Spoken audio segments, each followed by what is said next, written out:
L'histoire incroyable d'un pêcheur perdu 3 mois au milieu de l'océan Pacifique. C'est moi. Ah, bonsoir. Enfin, c'est pas moi le pêcheur, mais voilà. Merci Valérie. Il s'appelle Maximo Napa, il a 61 ans et au départ, il est parti le 7 décembre dernier, c'était dans le sud du Pérou, et il devait faire un petit voyage d'à peine 15 jours, enfin voilà, 2 semaines sur son bateau. Il avait préparé des vivres juste pour ces 15 jours, sauf qu'au bout d'une dizaine de jours, il y a eu des conditions climatiques assez catastrophiques et ces conditions climatiques ont fait dévier son bateau et il s'est retrouvé perdu en haute mer dans l'océan Pacifique. Et ce petit voyage de 15 jours a finalement duré 95 jours, avec simplement des vivres pour 15 jours. Il a réussi à survivre, dit-il, en mangeant, alors je vous le dis, des cafards, des oiseaux, une tortue.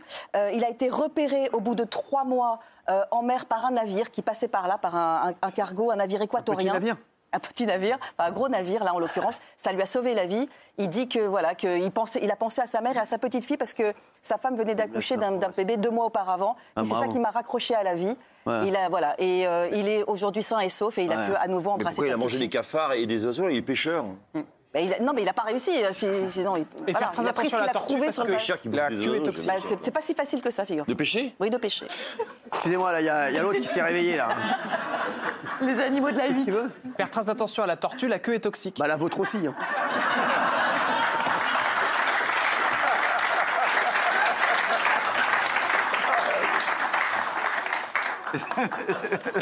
Alors là, on pas tarder à me faire chier, lui.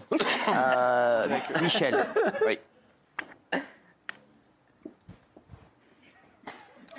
Fiasco monumental.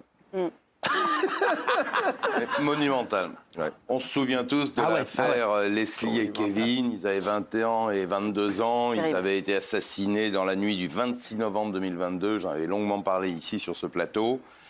L'enquête avait permis d'interpeller 5 personnes.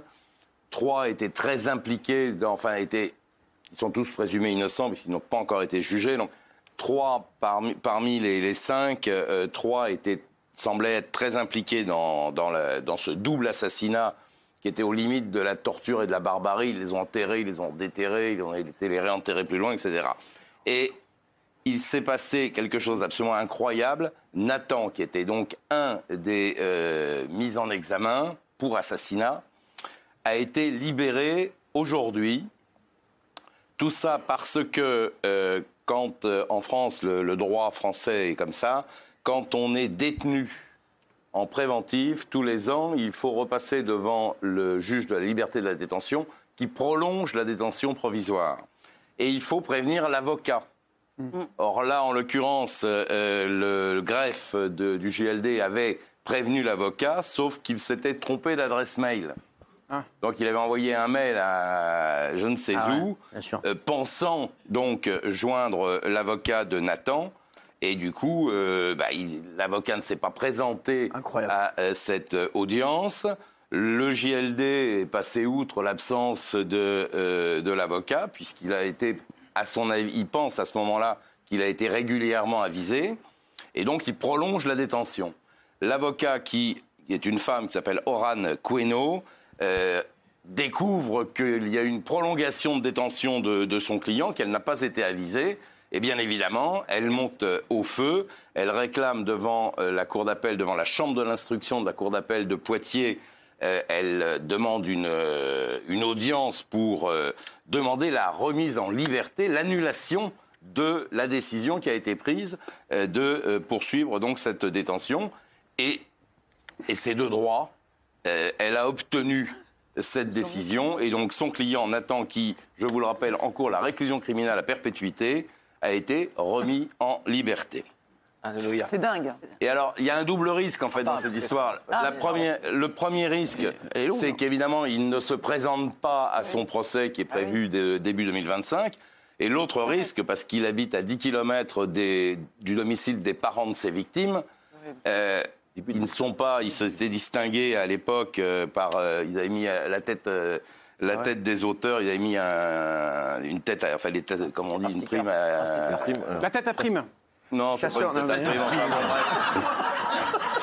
Il avait proposé de l'argent à qui, en détention, irait régler le compte. Tête à prix. C'est une mise à prix. La mise à prix.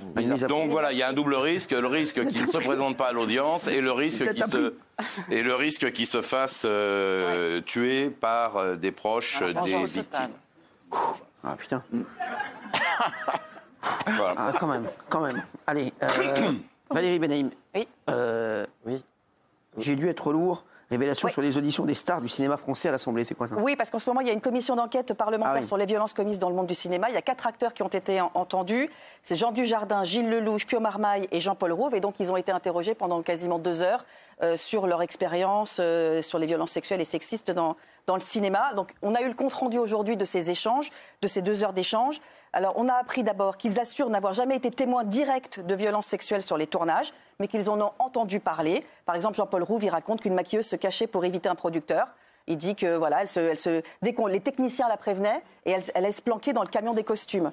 Ou Gilles Lelouch aussi, il raconte qu'il y a une actrice qui avait été forcée par un réalisateur à se déshabiller pour une préparation de scène, ou une autre qui avait été harcelée dans son hôtel. Et voilà. Donc, ils expliquent ça. Et quand les députés leur disent, mais il y a quand même un décalage entre le fait que vous dites que vous n'avez pas été témoin direct de violence, alors qu'on parle beaucoup d'exemples et de témoignages recueillis, là, ils reconnaissent qu'ils ont peut-être sous-estimé le problème avant MeToo.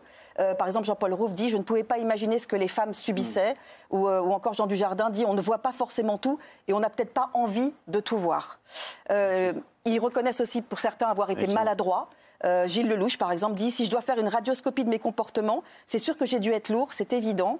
Et Pio Marmaille dit « Je pense que j'ai pu être lourd dans ma façon de signifier les choses. J'essaye de créer une atmosphère de travail assez douce et joyeuse à certains moments. J'ai dû faire des plaisanteries qui ont été mal comprises. » Merci. Et voilà. C'est bon, on va pas faire tout le truc. Merci. Voilà. C'est très long, ça a été pendant 2 heures. Oui, c'était très long. Interrogé par Sandrine Rousseau. Merci. Le courage. Ouais. Oui. Merci.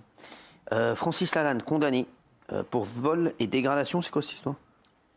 C'est pas une histoire très, très importante, mais c'est Francis Lalanne, il a 64 ans, il a effectivement été condamné pour vol et dégradation devant le tribunal d'Aix-en-Provence. Il a été condamné à 120 jours amende, à 10 €. Les faits qu'il a commis étaient à l'encontre de son ex-compagne, qui est une violoncelliste connue, qui s'appelle Alice Poussin. Elle avait 26 ans, enfin elle a 26 ans.